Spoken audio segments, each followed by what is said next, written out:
Hello students, good morning all of you.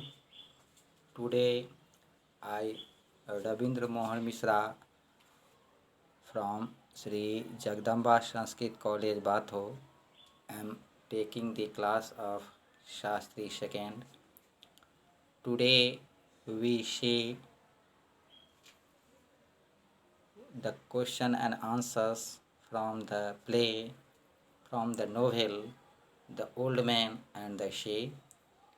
Yesterday we have seen the theme, and before that we have seen the summary of the novel The Old Man and the She. Today we see very important aspects of the novel, pride as the source of greatness and determination. It is very important answers and question of the coming examination. For this, today we discuss pride as the source of greatness and determination in the novel The Old Man and the She. Many parallels exist between Santiago and the classic heroes of the ancient world. In addition to exhibiting terrific strength, bravery, and moral certainty, those heroes usually possesses a traffic flow, a quality that, though admirable, leads to their eventual downfall. If pride is Santiago's fatal flaw, he is keenly aware of it. After sharks have destroyed the Merlin, the old man apologizes again and again to his worthy opponent. He has ruined them both. He concedes by sailing beyond the usual boundaries of fishermen. Indeed, his last word on the subject comes when he asks himself the reason for his undoing and decides nothing I went out too far. While it is certainly true that Santiago's 84 days run of bad luck is an affront to his pride as a masterful fisherman, and that his attempt to bear out his skills by sailing far into the Gulf waters leads to disaster. Hemingway does not condemn his protagonist for being full of pride. On the contrary, Santiago stands as proof that pride motivates the man to greatness, because the old man acknowledges that he killed the mighty Merlin largely out of pride, and because his capture of the Merlin leads in turn to his heroic transcendence of defeat. Pride becomes the source of Santiago's greatest strength. Without a ferocious sense of pride, that battle would never have been fought. or more likely it would have been abandoned before the end. Santiago's pride also motivates his desire to transcend the destructive forces of nature. Throughout the novel, no matter how willful his circumstances become, the old man exhibits an unflagging determination to catch the marlin and bring it to shore. When the first shark arrives, Santiago's resolve is mentioned twice in the space of just a few paragraphs. First, we are told that the old man was full of resolution, but he had little hope.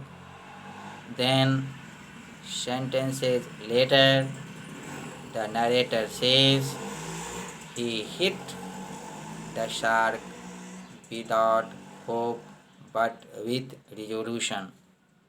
The old man meets every challenge with the same unwavering determination. He is willing to die in order to bring in the Merlin, and he is willing to die in order to battle the feeding sharks. It is this conscious decision to act, to fight, to never give up that enables Santiago to avoid defeat.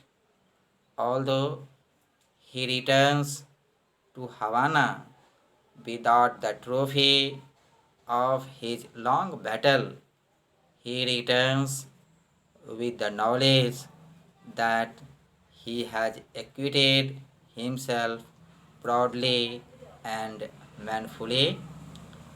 Hemingway seems to suggest that victory is not a prerequisite for honor.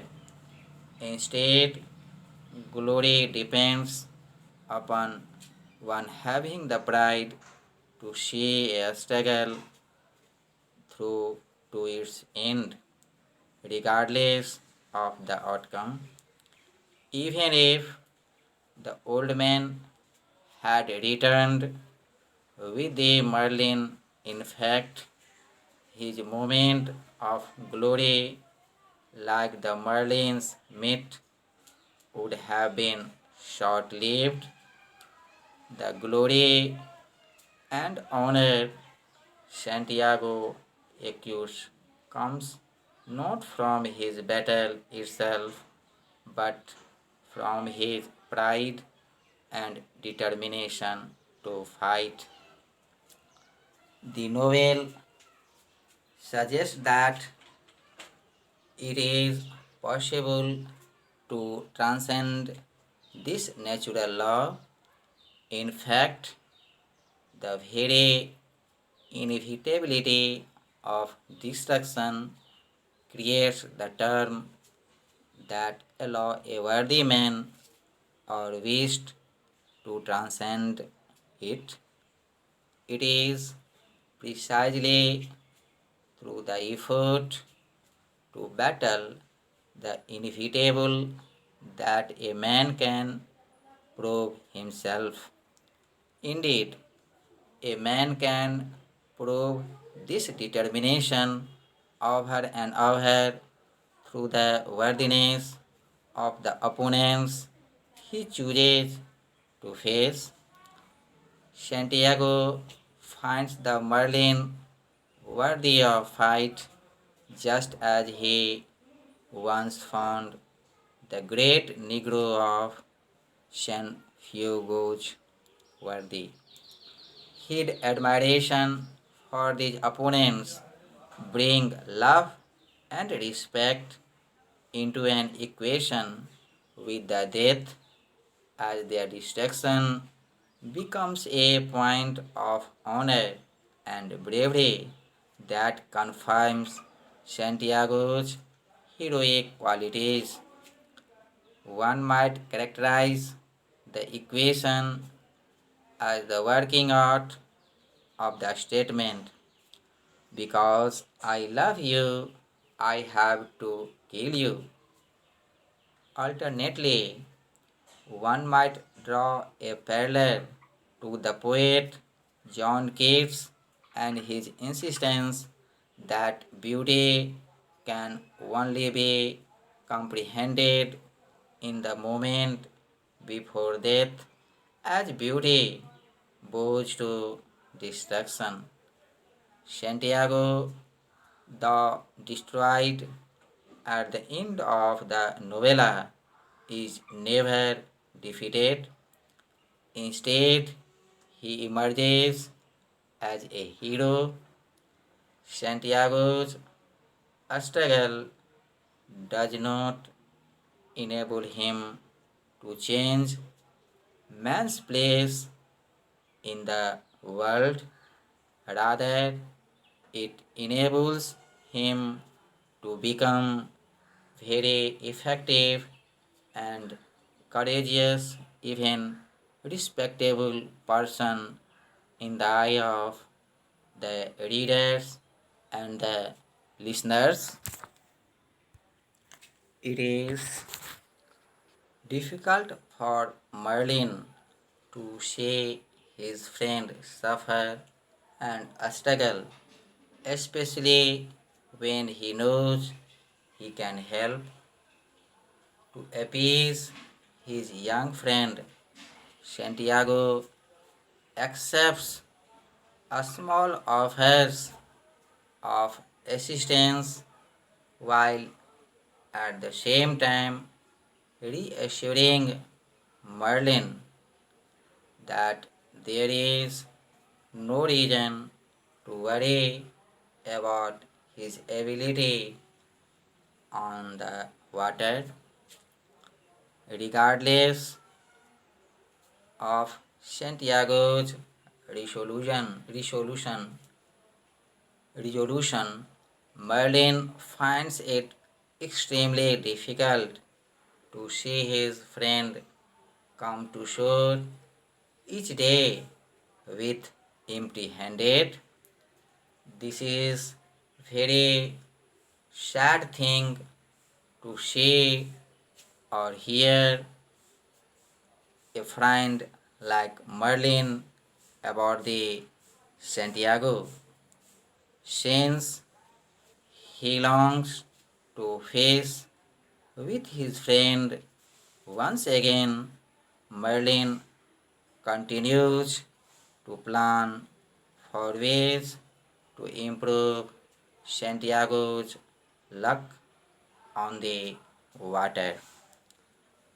While out at sea, Santiago wishes for Merlin's presence on numerous occasions.